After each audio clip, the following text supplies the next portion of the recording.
Good morning, church. It is such an honor to be with you here in worship this morning, especially on this big, high, holy day. I'm sure when you got out of bed this morning, maybe you didn't realize today's a very special occasion. It's Groundhog Day. Did you know?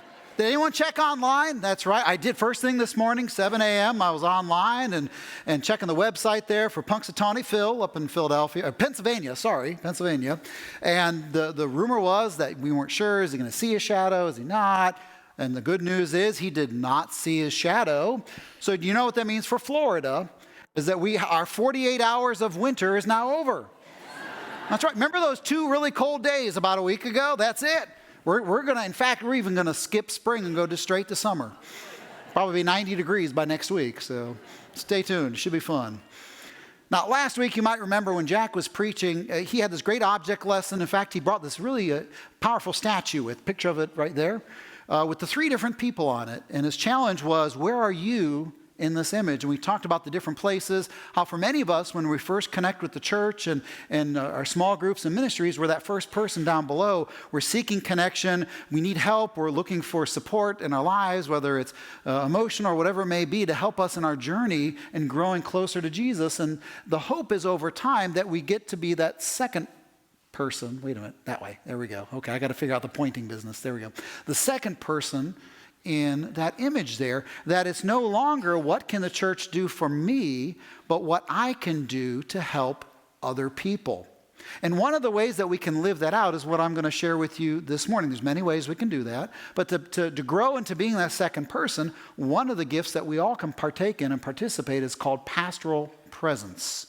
It's something that's for everyone. Literally all of us can be involved. It's something that can really strengthen community, and we've seen how that can make a difference in our small groups and in our community around us. And there's some challenges too when we're connecting with people in Pastoral Presence that we might face and consider when we're walking that journey. Now, our scripture this morning comes from the book of Job. This is chapter 2, verses 11 to 13. Just to kind of set the scene for this passage there, Job has already experienced a lot of trauma in his life. I mean, his livestock was stolen by this point. His servants were killed. His entire family was literally wiped out. A storm came through, knocked the home over on his family, killed his family, and he was racked with sores from head to toe.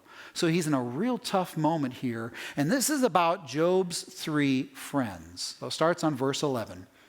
Now, when Job's 3 friends heard of all these troubles that had come upon him, each of them set out from his home. Eliphaz the Temanite, Bildad the Shuhite, and Zophar the Naamathite. Hope I got those right. You can Google them later. They met together to go and to console and comfort him. When they saw him from a distance, they did not even recognize him. In fact, they raised their voices and they wept aloud. They tore their robes. They threw dust in the air upon their heads. They sat with him on the ground for 7 days and 7 nights. No one spoke a word to him, for they saw his suffering was very great.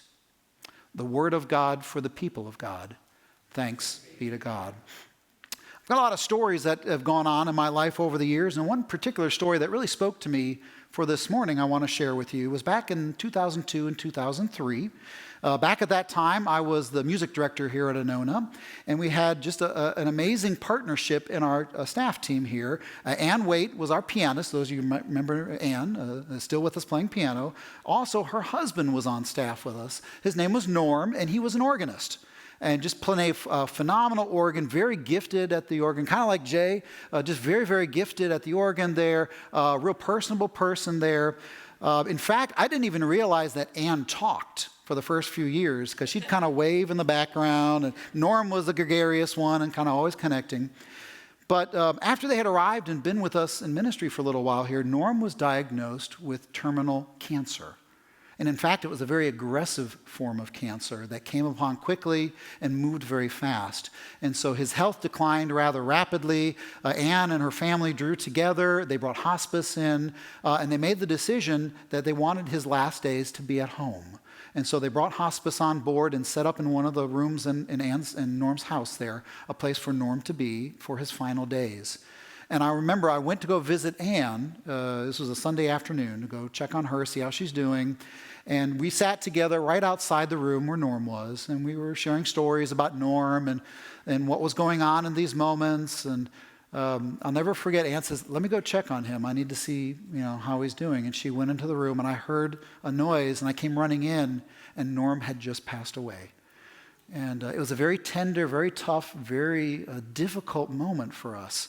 There were tears, there were prayers, there were hugs. It was just this very, very raw moment in life. And I'll never forget, as I was in the midst of that, one of the first things I did, and I ran out of the room shortly after, and I said, I need a pastor.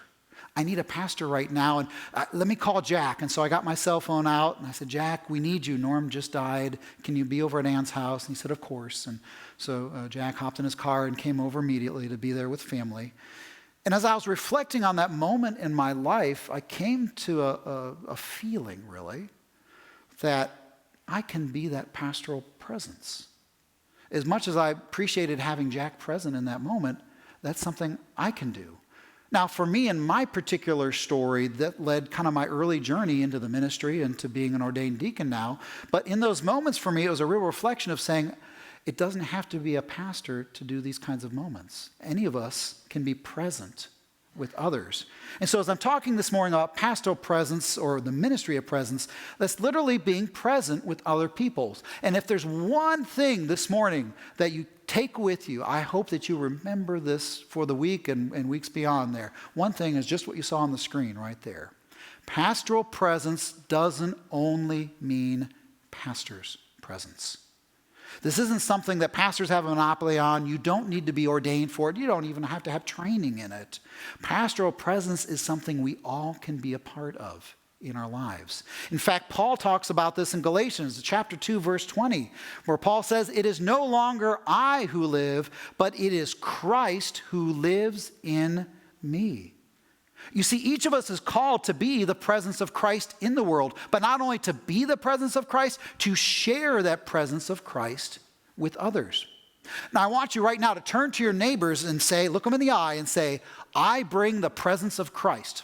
Go ahead, share it with your neighbor.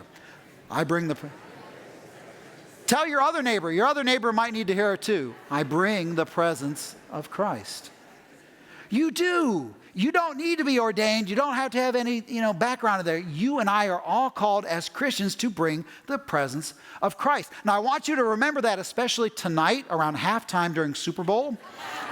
Because if your team is losing, remember, you bring the presence of Christ. Just saying, you might want to remember that, before words come out of your mouth.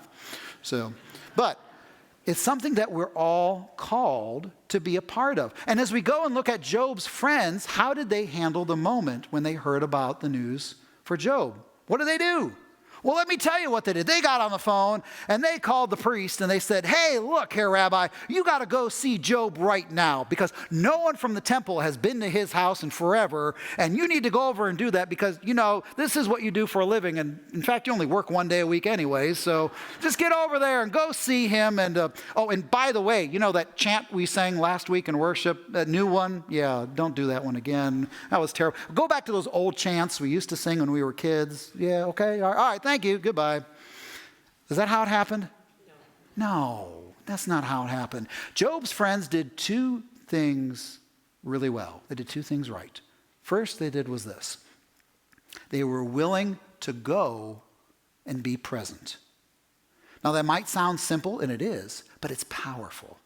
They were willing to drop what they were doing and to go and be present. Look at verse 11 here.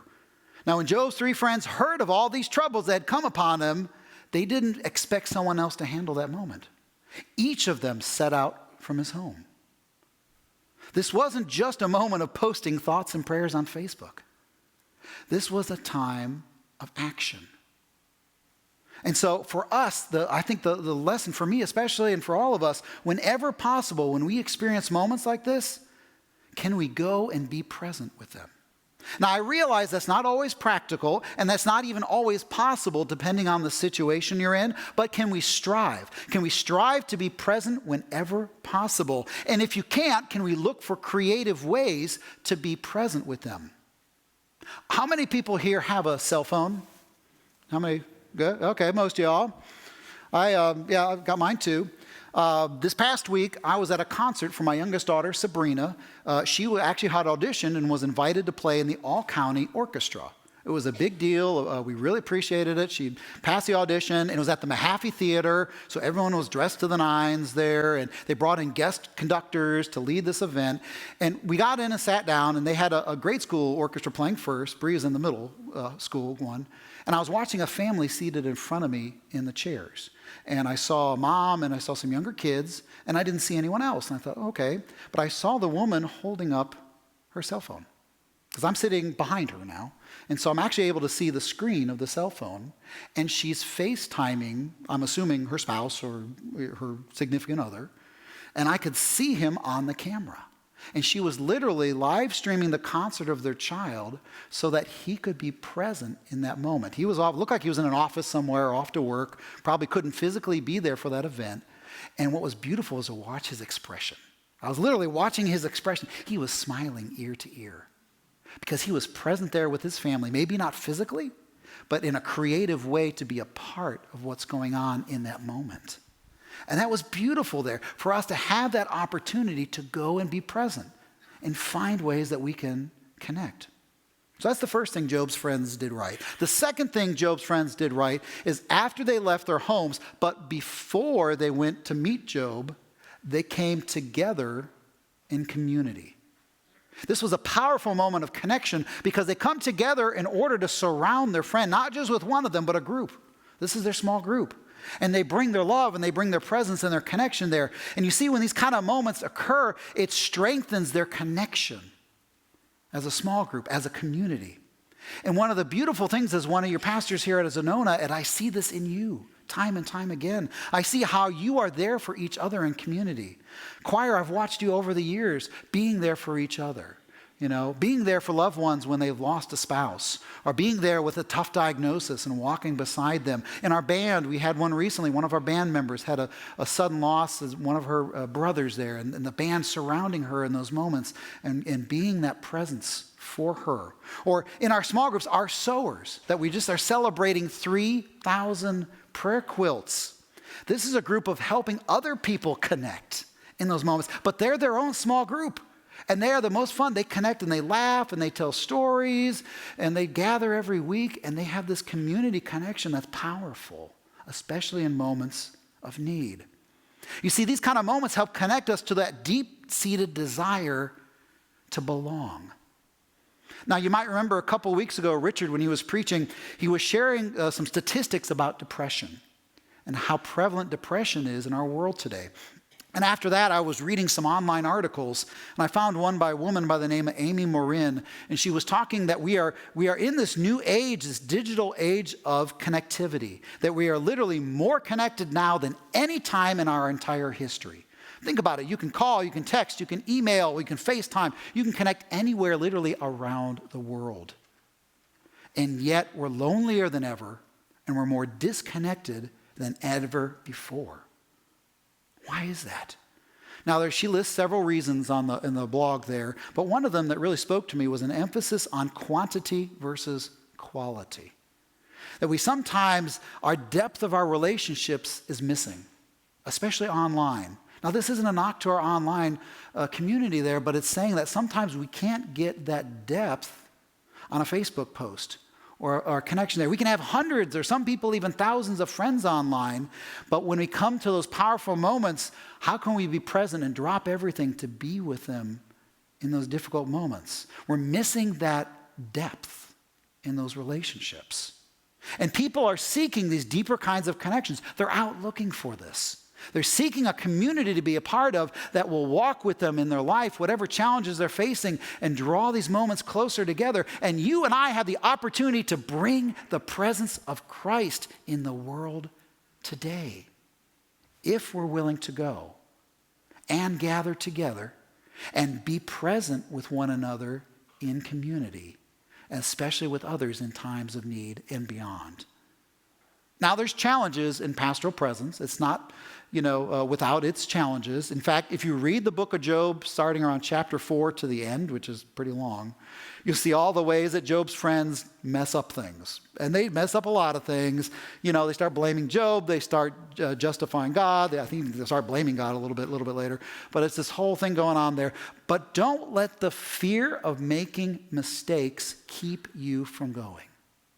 Don't let the fear of what could be or that you may not know what to do keep you from being present with a person at a most powerful moment and maybe even in their life. Now, a few things for us to be aware as we do this. First of all, when we're present with others, seek empathy, not sympathy. Seek empathy, not sympathy. Brene Brown is phenomenal. She has a TED Talk on empathy. I showed it in one of my sermons about a year and a half ago. I'm not going to show it this morning, but I'm probably going to post a link to it on our church Facebook page this week. So you can also Google it. There's Brene Brown, empathy. And it's a powerful video that talks about the importance of empathy, how empathy literally fuels connection with one another. But sympathy drives disconnection. You see, empathy allows us to feel the pain with others, where sympathy simply sees the pain in others. And Job's friends empathized with Job.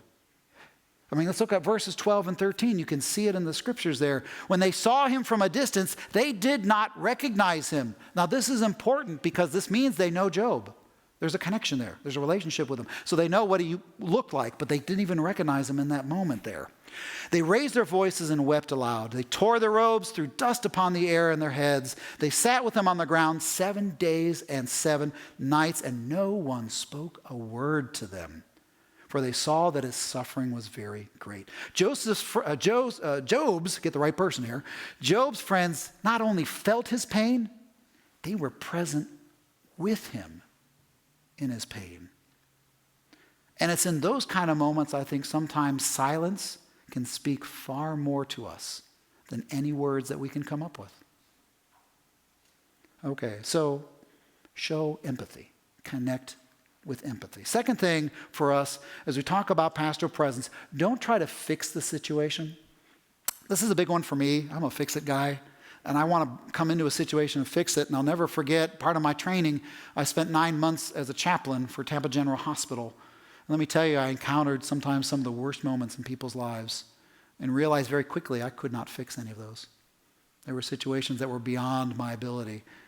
And so for us, when we're present with other people, we're not there to fix it.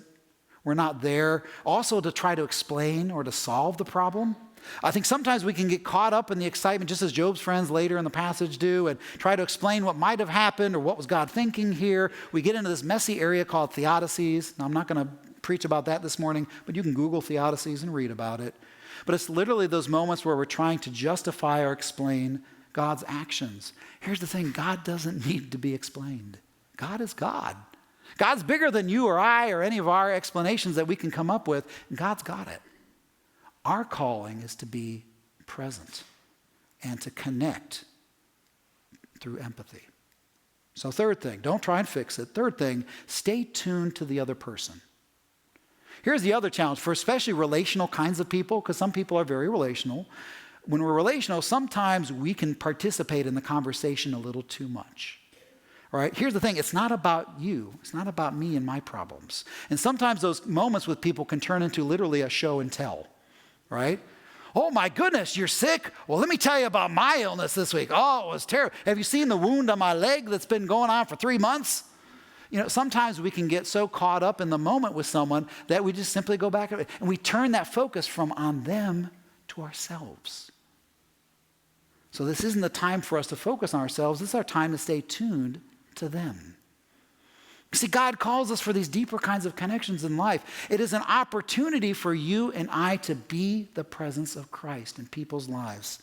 And that's why for me, I love the symbol of the cross.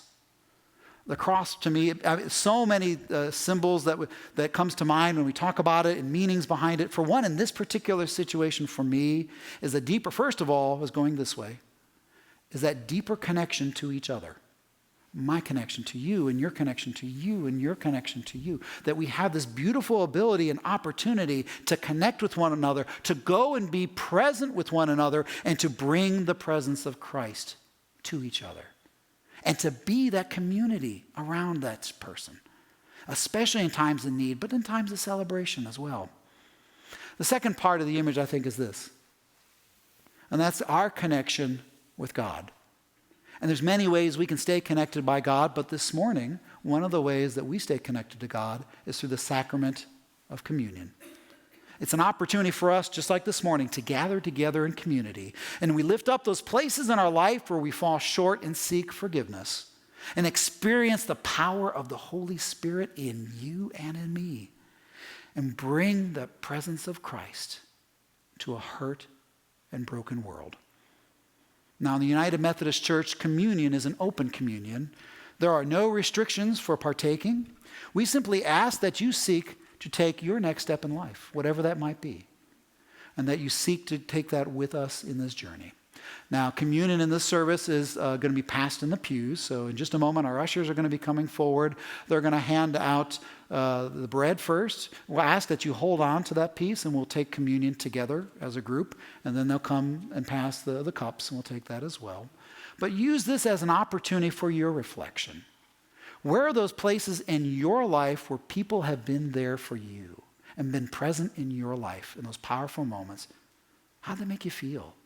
What did you learn from those moments? How can you be that presence of Christ for others? The world needs you. Let's do this together. Richard?